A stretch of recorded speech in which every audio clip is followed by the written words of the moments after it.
Le puma a pu rattraper le guanaco et pensait que la chasse touchait à sa fin. Eh bien, ce n'était pas le cas. L'ongulé a montré au félin ce qu'est un vrai rodéo. Quelques coups de sabot, des sauts puissants, et le puma s'envole déjà dans l'herbe. Il est clair qu'elle regrette de s'être froissée. Nous allons maintenant montrer d'autres cas où les chats ont choisi les mauvais adversaires et l'ont regretté. Un tigre a repéré un jeune ours et a décidé de l'attaquer. Bien sûr, un prédateur aux pieds bondissants n'est pas une proie facile, mais cet individu est encore assez jeune et sa taille et son poids sont d'environ 1,5 fois inférieurs à ceux d'un tigre adulte. Mais seules des représailles rapides n'ont pas fonctionné, malgré tout l'avantage du chasseur rayé. Le jeune ours a opposé au plus gros chat sauvage du monde une riposte impressionnante. Le tigre a tenté de ronger la gorge de son adversaire, de lui asséner des coups de patte écrasants, de l'étrangler, mais il n'y est pas parvenu. Le tigre s'est trompé dans le choix de sa proie. L'ours, bien que petit, a une grande force. Il contre-attaque. Le tigre semble impressionné par cette audace. L'ours n'a aucune chance de terrasser le prédateur rayé. Les forces sont trop inégales. Mais les coups puissants que l'ours porte convainquent le tigre qu'il doit chercher une proie plus facile. L'ours se défend avec acharnement et on ne sait même pas à qui attaquer qui. Le prédateur, plus compact, se défait de chaque prise. L'ours est gravement blessé, mais il ignore la douleur et pousse le tigre. Finalement, le prédateur rayé se rend compte que si le combat se prolonge, l'ours le plus costaud, même s'il perd, sera capable de lui infliger une lourde blessure. Le prédateur doit penser à l'avenir. Il mène une vie solitaire et si maintenant il obtient son dîner au prix d'une blessure, il ne pourra plus chasser pendant plusieurs jours, voire plusieurs semaines. Et c'est déjà dangereux pour la vie. Le tigre doit donc encore battre en retraite. Cet ours a montré qu'il n'était pas une proie, mais une bête dont la fureur est à craindre. Pouvez-vous imaginer à quel point il sera coriace lorsqu'il sera en pleine possession de ses moyens ? Ce n'est pas le seul incident de ce genre. Ici, le tigre a rencontré 2 ours à la fois. Il faut féliciter le chasseur rayé. Il faut du courage pour s'attaquer à 2 prédateurs de cette taille. Même s'ils sont généralement inférieurs aux félins, l'un d'eux se bat farouchement pour sa vie, endure les coups de l'agresseur rayé, mais ne tombe pas et répond de manière écrasante. Le deuxième ours n'intervient pas, effrayé. Pas du tout, il est simplement confiant en son parent. Pris dans les pattes du tigre, l'ours se défait de la puissante emprise du prédateur rayé, puis passe à l'attaque et tente de mordre le nez du gros chat. Le tigre recule et c'est ce qui le sauve. Il ne s'attendait pas à une telle audace de la part de son adversaire. Pendant ce temps, le deuxième ours est prêt à intervenir à tout moment. Il observe. Mais son aide n'est pas nécessaire. Le tigre a dû battre en retraite. Vaincre une girafe est une tâche très difficile pour n'importe quel prédateur. Seuls les lions peuvent venir à bout d'une girafe adulte. Mais seulement si toute la troupe attaque et si l'agilité des femelles est soutenue par la puissance d'écrasement des mâles. Il est extrêmement rare que 3 ou 4 lionnes parviennent à tuer une jeune girafe. Ici aussi, les félins ont cru pouvoir le faire sans le soutien du gros de la troupe et ils en ont payé le prix. La lionne a réussi à sauter sur la girafe et à la chevaucher. La lionne a réussi à sauter sur la girafe, mais oui, il faut reconnaître qu'elle a une bonne prise, mais elle ne peut pas arrêter le plus grand animal de la planète. Après s'être libérée de son environnement, la girafe court facilement, même avec un cavalier sur son dos. La lionne ne supporte pas ce rythme, personne ne l'a préparée à ce rodéo. Elle tombe sous les pieds de la girafe. Pensez-vous que c'est la fin ? Non. Le rusé herbivore ne se contente pas de survoler la lionne, il la piétine.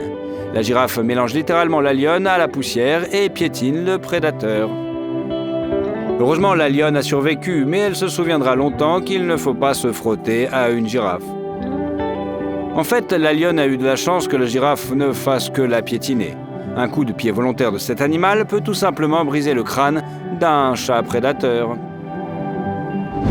La querelle entre les lions et les hyènes est bien connue. Ces prédateurs sont des concurrents directs et se battent littéralement entre eux. Force est de constater que ce sont souvent les lions qui sortent vainqueurs.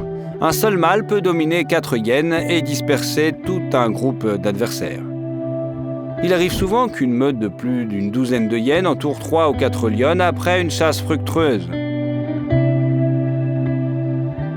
Avec un tel avantage numérique, les hyènes assiègent littéralement leurs ennemis. Au minimum, elles veulent leur prendre leur repas durement gagné.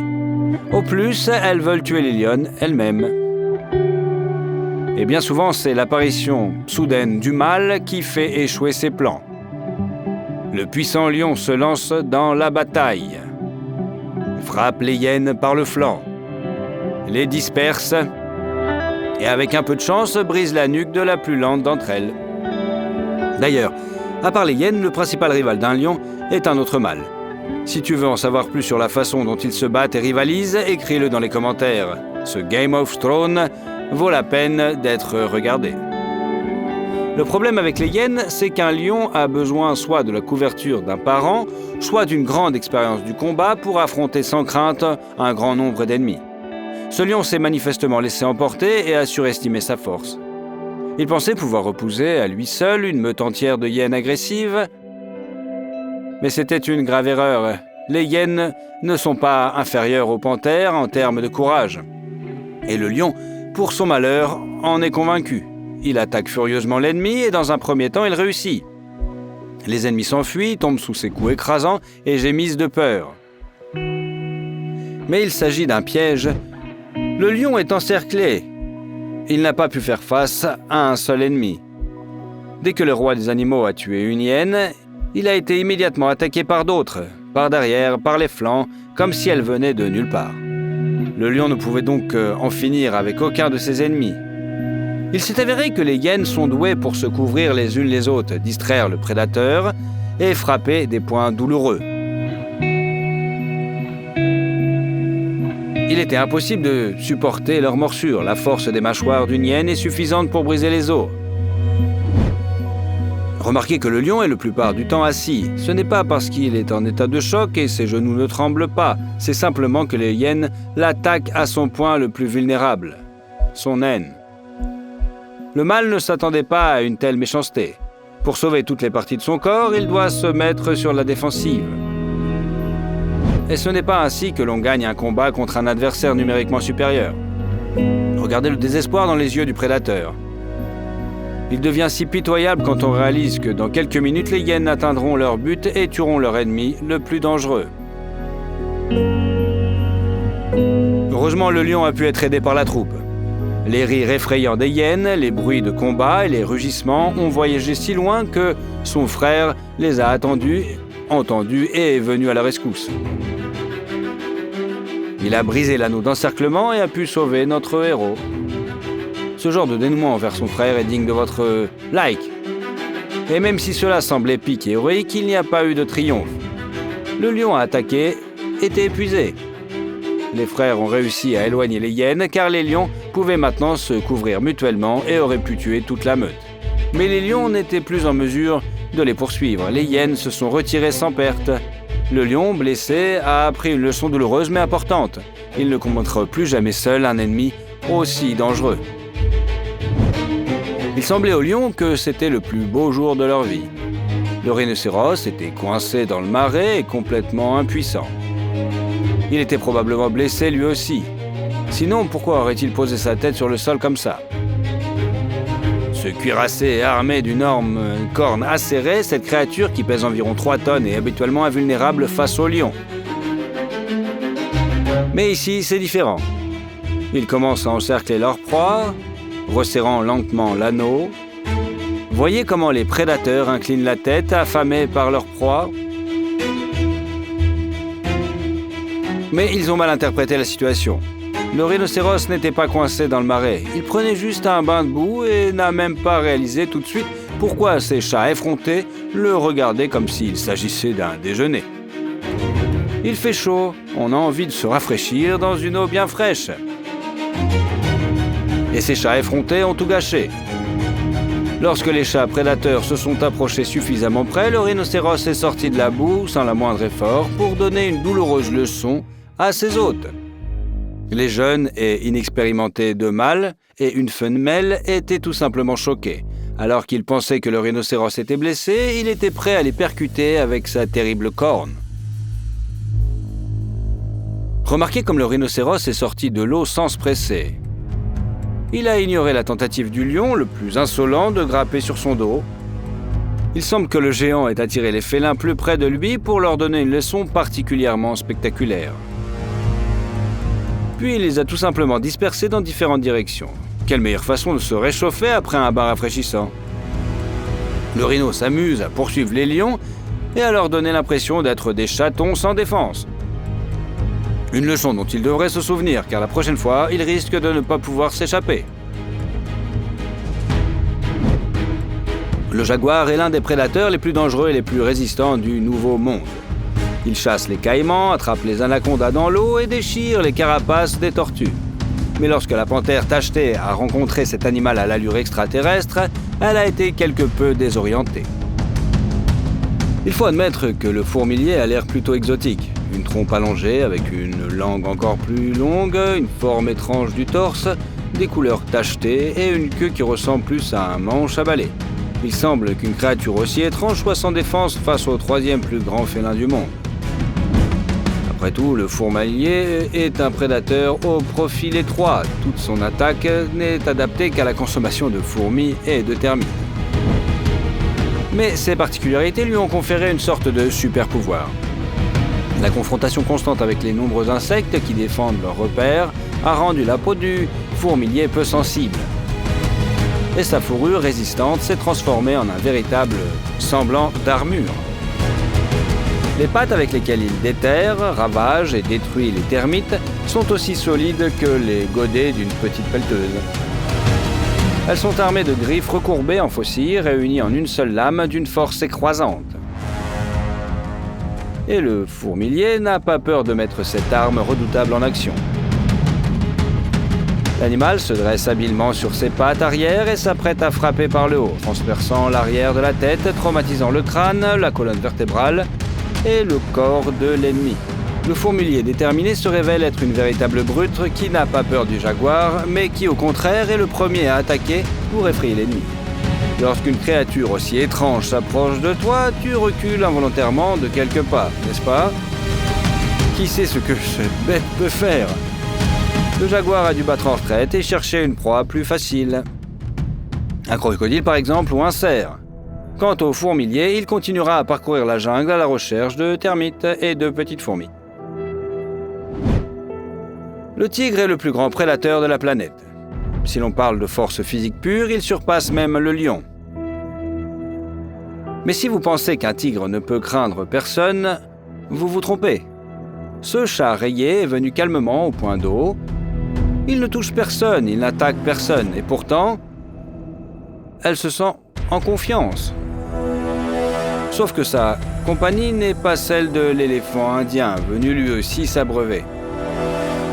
Il pourrait partager pacifiquement cette eau, car le tigre, même avec toute sa force, n'est pas capable de rivaliser avec un géant de plusieurs tonnes.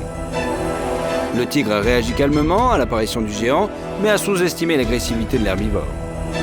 Pour une raison ou une autre, l'éléphant a décidé qu'il n'avait pas besoin d'une telle compagnie.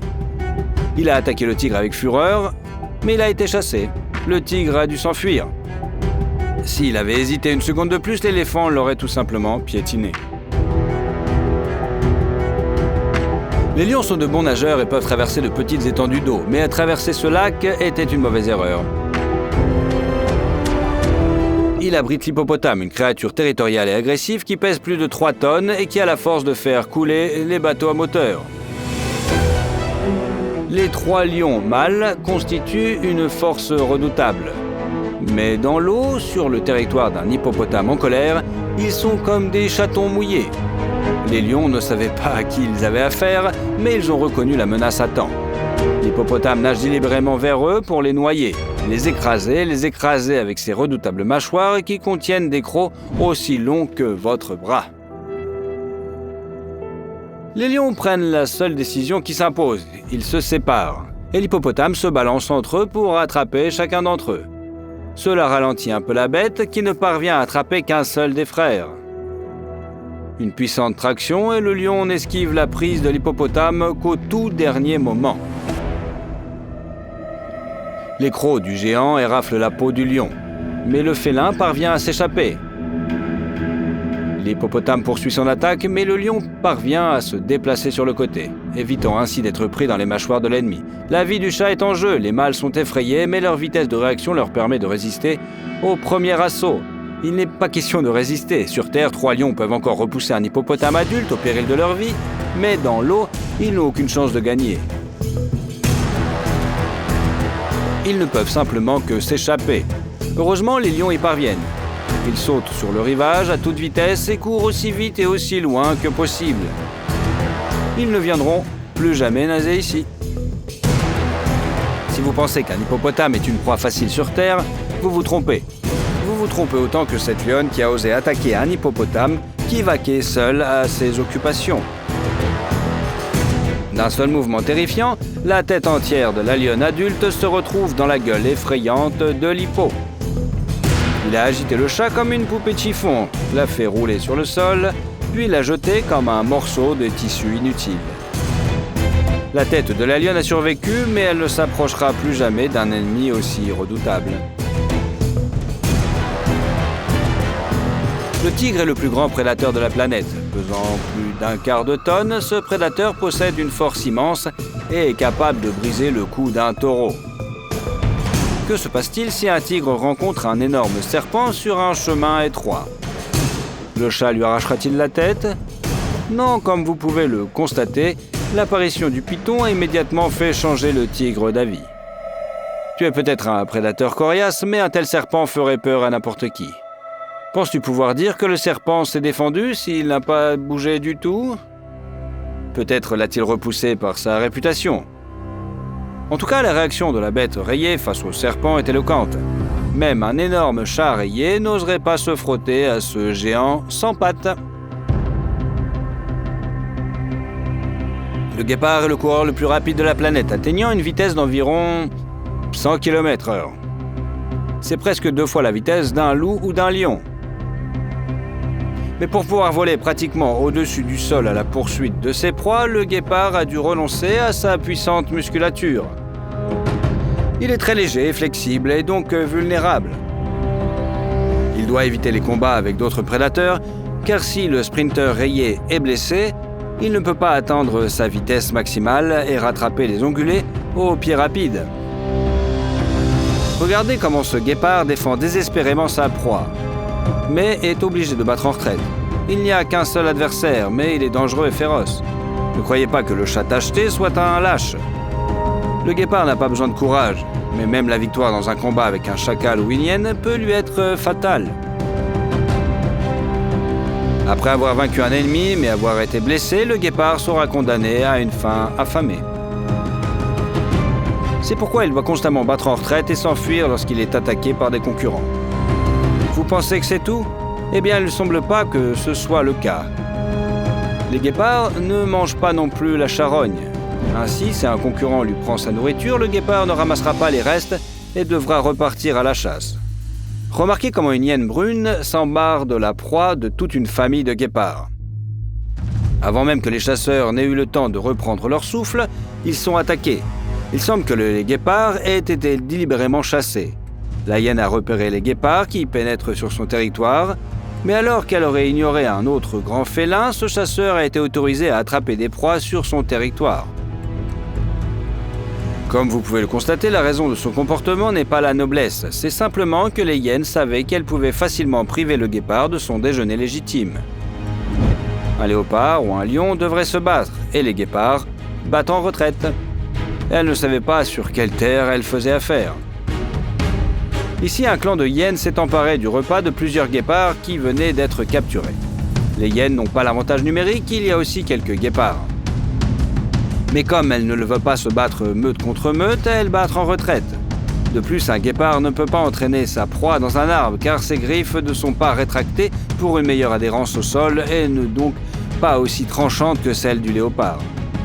Comme vous pouvez le constater, ces deux félins tachetés ne s'aiment pas trop non plus, et le léopard a un net avantage en termes de masse et de force physique. Et de fait, Sur 10 tentatives, moins de la moitié se termine par un succès du prédateur, car sa proie, bien que moins rapide, possède une incroyable manœuvrabilité et est capable de changer la direction de sa course à près de 90 degrés, voire plus. Il semble que ce prédateur ne savait pas à quel point la cible qu'il poursuivait était manœuvrable. Déjà au cours de cette étonnante poursuite, il a dû regretter d'avoir choisi une cible aussi difficile. C'est comme si l'ongulé narguait le prédateur. Bien qu'il ait un net avantage dans une course en ligne droite, le chat ne fait pas courir son adversaire, là où il doit aller. Et lorsque la gazelle échappe au prédateur littéralement entre ses griffes, les chances de survie du prédateur diminuent encore. Il a dépensé trop d'énergie dans cette course et il n'est pas encore en mesure de la reconstituer. Le guépard pense pouvoir échapper à ce lion plusieurs fois plus lourd, mais il a sous-estimé la vitesse à laquelle le géant peut se déplacer s'il veut se débarrasser de son rival. Le guépard n'a tout simplement pas le temps d'accélérer. Le lion fonce sur lui comme un ouragan et l'engloutit. Le guépard a essayé de se défendre, mais le lion n'a pas été impressionné par ses coups de patte. Étonnamment, les guépards sont l'un des rares animaux à avoir survécu au goulot d'étranglement. Il y a des milliers d'années, leur population a chuté de façon catastrophique.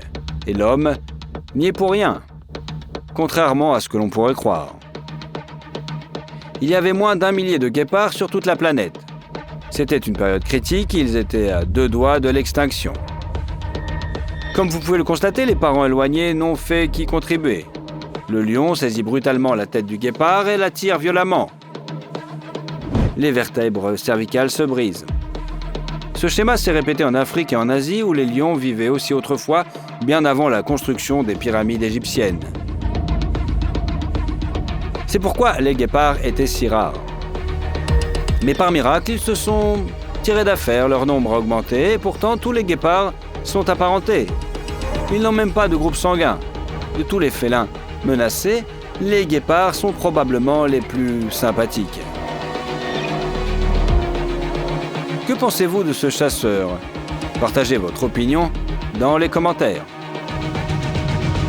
Ce léopard est manifestement confronté à un porc-épic pour la première fois.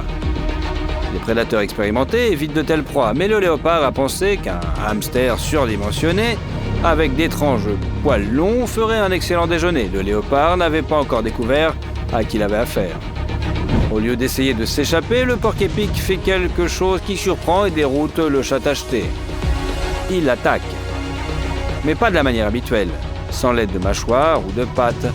Au lieu de cela, le porc-épic pivote rapidement vers le prédateur. Cette étrange tactique a tellement surpris le léopard qu'il n'a même pas eu le temps d'utiliser son agilité légendaire et de rebondir pour éviter la collision. Le coup du porc-épic a été la plus mauvaise surprise de la vie de la panthère. Les longs poils se sont révélés être un gibier dur et coriace. Le léopard tenta de repousser l'attaque, de frapper avec sa patte, mais les aiguilles de l'ennemi y arrivèrent aussi. Le porc-épic continue à se battre, il manœuvre, fait de petits pas d'un côté à l'autre. De cette manière, il enfonce les aiguilles plus profondément dans la chair de l'ennemi et les fait sortir de sa propre peau. Contrairement aux idées reçues, le porc-épic ne peut pas tirer d'aiguilles, mais les perd facilement et sans douleur. En revanche, les pointes des aiguilles sont dentelées et s'accrochent donc à la chair de l'ennemi et restent coincées. Regardez ce qu'un porc-épic 3 fois plus petit fait à ce léopard.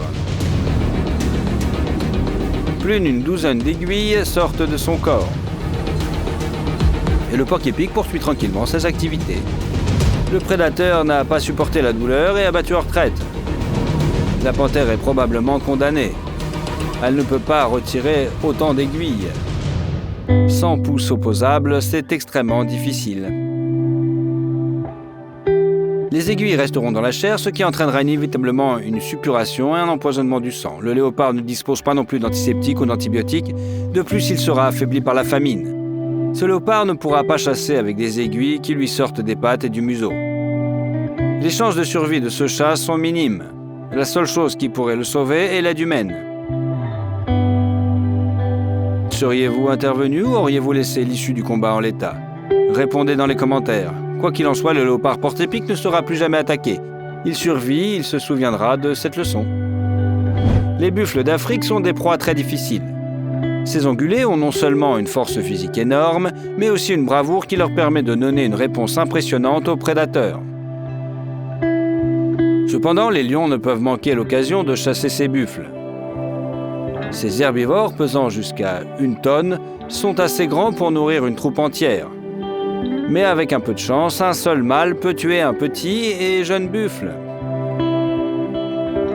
Et 2 ou 3 femelles peuvent le faire encore plus rapidement.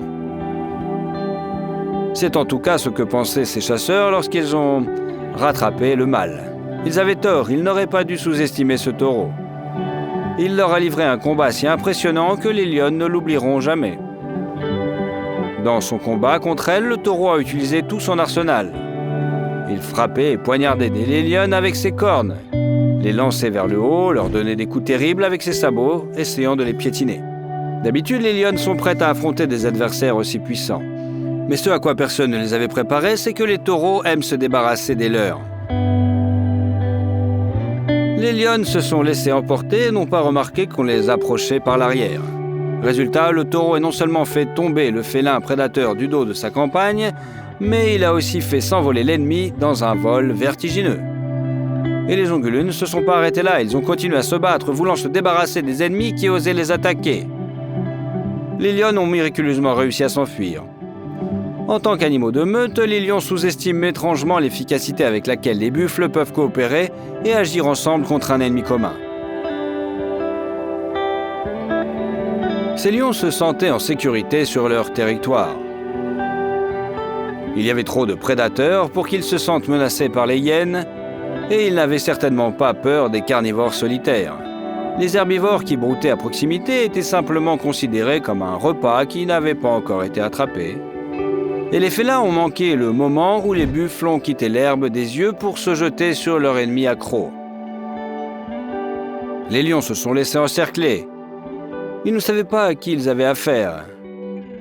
Les buffles ne pouvaient pas être plus dissuadés, distraits ou repoussés par la force brute. Chaque fois que l'un des prédateurs a tenté d'attaquer l'ongulé, celui-ci ne s'est pas enfui, mais s'est battu avec eux. Les membres de sa famille, de part et d'autre, ont puissamment soutenu le taureau. Les lions ont dû battre en retraite. Mais les onguleux ne sont pas arrêtés là. Ils ont commencé à pousser les lions jusqu'à les jeter dans l'eau. Les prédateurs ont eu de la chance de ne pas être encerclés de tous les côtés. Avec beaucoup de difficultés, ils ont réussi à s'échapper. Mais pas les lions, eux aussi avaient sous-estimé l'ennemi et le regretteraient. Le massacre des taureaux semble être très brutal. Les puissants ongulés lancent littéralement les grands félins comme des balles. Les lions volent entre les cornes, recevant des coups terribles. Et si le taureau ne peut pas soulever l'ennemi sur ses cornes recourbées, il commence tout simplement à le piétiner. C'est ainsi que les herbivores se débarrassent d'une menace potentielle. Si d'autres lions ont vu cela, ils devraient apprendre de leur erreur et ne jamais laisser un groupe de buffles s'approcher. Ou ne pas se découvrir si les ongulés les ont pris par surprise. C'est la seule chose qui a sauvé les lions, qui ont grimpé à un arbre au dernier moment. Les félins s'étaient trompés d'herbivores à ignorer. Les taureaux enragés ont tourné en rond et ont couru sous les pattes des lions. Il est intéressant de noter que les branches étaient exactement à la bonne hauteur pour sauver ces petits chats. Si les plantes étaient même légèrement plus basses, les taureaux auraient pu faire tomber les prédateurs de ce perchoir. Et les prédateurs adultes ne peuvent pas grimper aux grands arbres. Du moins pas assez vite pour éviter d'être frappés. Mais l'abri ne permet pas aux lions de se détendre. Ils sont constamment en train de monter et de descendre des branches pour trouver un endroit plus sûr. Les chats sentent peut-être l'arbre craquer sous leurs pattes. Pouvez-vous imaginer ce qu'ils ressentent lorsqu'ils réalisent qu'ils risquent de tomber sous les sabots d'ennemis féroces et impitoyables ? Il semble qu'il suffise d'un petit peu plus pour que les branches se brisent sous le poids des prédateurs et qu'ils tombent alors dans un piège dont ils ne pourront plus sortir. Les taureaux n'attendent que cela. Curieusement, ils ne sautent pas et n'essaient pas d'assommer les lions avec leurs cornes. Heureusement, cela ne s'est pas produit et les lions ont réussi à se mettre à l'abri du danger dans les arbres. Cette antilope est d'un autre calibre que les guépards aux pieds légers et rapides. En tête-à-tête, ce prédateur n'aurait pas été en mesure de dominer un herbivore aussi puissant. Mais les espèces sauvages évoluent constamment. Les guépards étaient autrefois considérés comme des chasseurs solitaires. Mais depuis 15 à 20 ans, les chercheurs ont remarqué que les guépards commençaient à s'organiser en petites meutes familiales et en groupes de chasseurs. Cela leur permet de lutter plus facilement contre leur ennemi et de chasser de plus gros gibier. C'est exactement ce que nous voyons ici. Un groupe entier de guépards attaque une grande antilope.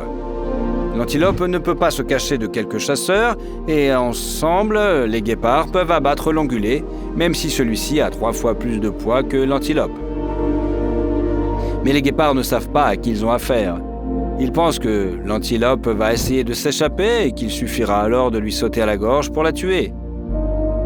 Mais non, les prédateurs ont affaire à un véritable combattant.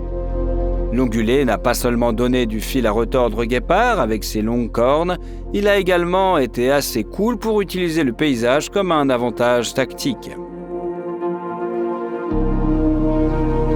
L'antilope s'est approchée des buissons denses pour se protéger d'une attaque arrière. Les guépards tentent de contourner leur proie, mais malheureusement n'y parviennent pas. Dans une zone où l'antilope tient ses défenses, les félins doivent s'approcher l'un après l'autre. Et avec un seul guépard, un herbivore aussi courageux et fort peut s'en sortir sans trop de problèmes. Pour les guépards, la chasse devient une aventure dangereuse. Un coup de corne peut provoquer de graves blessures. Les chasseurs tentent d'intimider l'antilope, de la faire paniquer. En même temps, les guépards cherchent à passer, à contourner l'obstacle. Mais en vain, la défense de l'antilope est trop efficace et les guépards doivent battre en retraite pour trouver une proie tout simplement plus facile.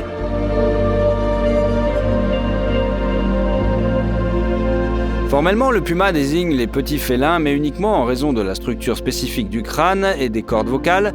La taille du puma dépasse souvent celle du léopard et sa force et son agressivité lui permettent même de se battre avec un jaguar, le 3e plus grand félin de la planète. Le puma est un dur à cuire et il existe peu d'animaux dans le Nouveau Monde capables de se défendre en 1 contre 1 contre lui. C'est pourquoi ici, un puma est attaqué par une douzaine de chiens. Le puma a sous-estimé le danger. Un puma pourrait facilement dominer 3 ou 4 chiens de cette race à lui tout seul. Mais ils sont trop nombreux. Le puma recule. Il se rend compte trop tard de l'énorme avantage numérique dont il dispose. Les chiens de chasse ont repoussé le puma au sommet de la falaise. Le chat prédateur repousse ses ennemis, mais il ne peut pas se cacher. S'il montre son dos, il sera rattrapé et attaqué. Si elle tente de s'attaquer aux ennemis, ils se jetteront tous sur elle. Finalement, le puma attrape l'un des ennemis et ils tombent tous les deux au bord de la falaise de façon épique. Il faut reconnaître Puma qu'il n'a pas abandonné et qu'il s'est battu jusqu'au bout et qu'il a réussi à emporter l'un des ennemis avec lui. De tous les grands félins, le léopard est celui qui grimpe le mieux aux arbres. La combinaison d'une grande force et d'une grande agilité lui permet non seulement de se cacher de ses ennemis dans les couronnes des grands arbres, mais aussi de traîner sa proie là-haut pour observer ses rivaux sans risquer de perdre son dîner. Ici, le léopard a voulu faire le même coup, mais il a sous-estimé les chiens, dont la vitesse et le travail d'équipe sont stupéfiants. Ils ont fondu sur le léopard comme un essaim de frelons, de différents côtés à grande vitesse pour assommer le prédateur tacheté. Le léopard a manqué d'un tout petit peu pour traîner sa proie jusqu'à l'arbre. Les hyènes ont réussi à l'intercepter au tout dernier moment. Mais regardez comme ils sont nombreux. Déjà à l'abri, le léopard regarde autour de lui et se rend compte que ce n'est pas vraiment une perte, mais une chance. Un tel nombre de chiens sauvages aurait pu facilement le tuer. Le chat a perdu sa proie, mais il a eu la chance de survivre. Bien que le léopard soit beaucoup plus fort qu'une seule hyène, une douzaine d'adversaires auraient eu raison de notre héros en 1 minute. Il faut être un animal vraiment énorme et fort pour que les lions aient une impression saine et le désir de se comporter avec prudence. L'exception est le ratel. qui peut écraser les lions avec la taille d'un balai à franges. Les lions et les lionnes expérimentés le savent et évitent donc ces salauds en noir et blanc. Mais les jeunes ne savent pas encore à qui ils ont affaire. C'est une leçon dont les jeunes prédateurs se souviendront longtemps. Malgré leur jeune âge, ils sont déjà assez puissants pour menacer un zèbre ou une petite antilope. Et ils pensent pouvoir s'occuper facilement d'un ratel. Mais ce petit bonhomme agressif va leur montrer qu'ils se sont trompés.